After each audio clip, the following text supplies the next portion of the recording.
नमस्कार। For your information, सहज, सरल और संक्षिप्त के इस नए अंक में आपका आपके परिवार के साथ स्वागत है। आइए नज़र डालते हैं आज की उन सुर्खियों पर जो हमारे और आपकी जानकारी के लिए ज़रूरी हैं। पहले राष्ट्रीय खबरों पर एक नज़र। पंजाब की नई भगवंत मान सरकार के मंत्रिमंडल का गठन हो गया है। कैबिनेट में 10 मंत्रियों को शामिल किया गया है। इसके बाद मंत्रिमंडल की बैठक हुई। मंत्रिमंडल में कई अहम फैसलों पर चर्चा हुई है।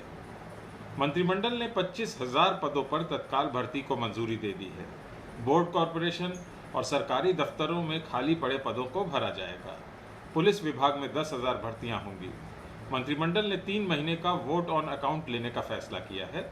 बजट जून महीने में पेश किया जाएगा। कैबिनेट ने सप्लीमेंट्री ग्रांट्स को भी मंजूरी दे दी है। उधर जापान के प्रधानमंत्री फूमियो किशिदा शनिवार को भारत की 2 दिवसीय दौरे पर नई दिल्ली पहुंचे हैं।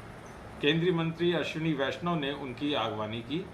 पूर्व निर्धारित कार्यक्रम के तहत भारत पहुंचने के बाद वो सबसे पहले पीएम मोदी से मिलने पहुंचे हैं। दोनों वैश्विक नेताओं के बीच दिल्ली हैदराबाद हाउस में वार्ता आज हुई। किशिदा 19 और 20 मार्च को नई दिल्ली में ही रहेंगे। बताया जा रहा है कि अपनी भारत यात्रा के दौरान पीएम किशिदा भारत के लिए 5 ट्रिलियन येन यानी 42 अरब अमेरिकी डॉलर के निवेश की योजना की घोषणा कर सकते हैं। इस दौरान वो 14वें भारत जापान शिखर सम्मेलन में शामिल होंगे। अंतर्राष्ट्रीय खबरों पर एक नज़र। रूस और यूक्रेन के बीच चल रहा युद्ध भीषण रूप ले चुका है। कई दौर की वार्ता के बाद भी दोनों देशों के बीच युद्ध अभी जारी है। ऐसे में जर्मनी ने शुक्रवार को घोषणा की है कि 7 देशों का समूह G7 24 मार्च को ब्रसेल्स में एक शिखर सम्मेलन के दौरान यूक्रेन पर रूस के आक्रमण पर चर्चा करेगा।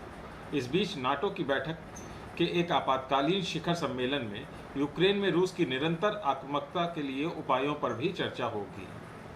दरअसल G7 के विदेश मंत्रियों ने गुरुवार को मुलाकात की थी, जहां वो रूस पर दबाव बनाए रखने और यूक्रेन को अधिक मानवीय सहायता प्रदान करने पर सहमत हुए।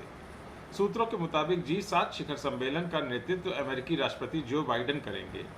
निक्केई एशिया की रिपोर्ट के अनुसार G7 समूह के नेता रूस और बेलारूस के खिलाफ अतिरिक्त प्रतिबंधों और अन्य उपायों पर चर्चा कर सकते हैं। साथ ही कच्चे तेल की बढ़ती कीमत सहित ऊर्जा बाजार को कैसे स्थिर किया जाए, इस पर विचारों का आदान प्रदान भी करेंगे। खेल जगत से एशिया के क्रिकेट फैंस के लिए खुशी की खबर है। प्रतिष्ठित टूर्नामेंट एशिया कप को लेकर शनिवार 19 मार्च को अहम फैसला लिया गया। टूर्नामेंट का मेजबानी श्रीलंका करेगा और इसे अगस्त और सितंबर के बीच खेला जाएगा।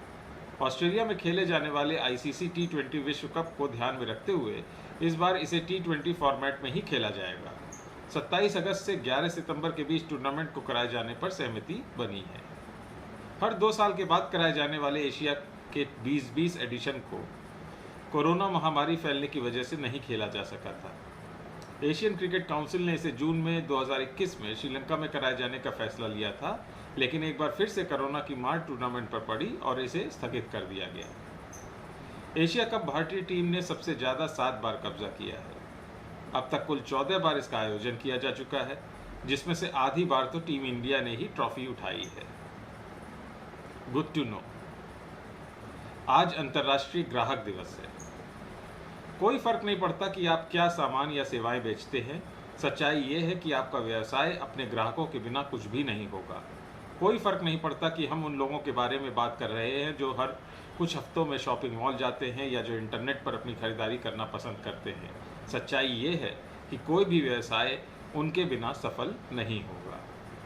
वे वही हैं जो न केवल आपके द्वारा ऑफर की जाने वाली चीज़ों के लिए आपको भुगतान करते हैं, बल्कि आपके लिए बड़ी मात्रा में विज्ञापन भी करते हैं। याद रखें, किसी भी सेलिब्रिटी ने हज़ारों डॉलर का भुगतान नहीं किया है ये कहने के लिए कि वह एक निश्चित उत्पाद से प्यार करता है या नहीं।